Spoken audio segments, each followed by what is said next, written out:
Today we'll be transfecting BJ cells obtained from ATCC. We will be using a transfection kit manufactured by Altogen Biosystems. In this tutorial, we use a 24-well plate. Transfections can be scaled up or down based on plate surface area as described in the corresponding transfection protocol, which can be found at altogen.com. Start by seeding 500 microliters of cells in a complete growth medium into the wells. Cell density should be at 50,000 cells per milliliter. Incubate the cells for 12 to 24 hours before transfection at 37 degrees Celsius in a humidified carbon dioxide incubator. When you are ready to transfect, aspirate the growth medium, wash the cells once with PBS, and add 500 microliters of fresh growth medium.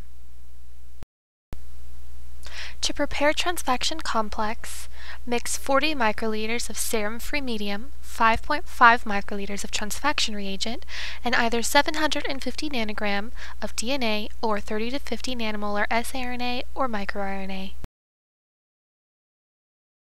An optional step is to add 2 microliters of complex condenser, which increases transfection efficiency, but may also increase cytotoxicity.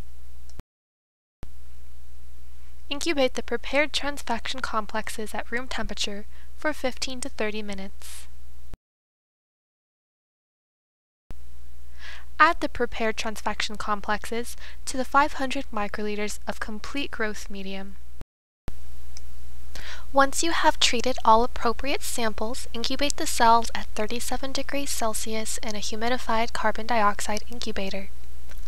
Assay for phenotype or target gene expression 48 to 72 hours post-transfection. Here is a Western blot validation of our transfection reagents. BJ cells were transfected with either cyclophilin B DNA, which resulted in an overexpression as compared to non-treated cells, or cyclophilin B siRNA, which resulted in partial silencing. Thanks for watching our tutorial. For more information or products, visit us at altogen.com.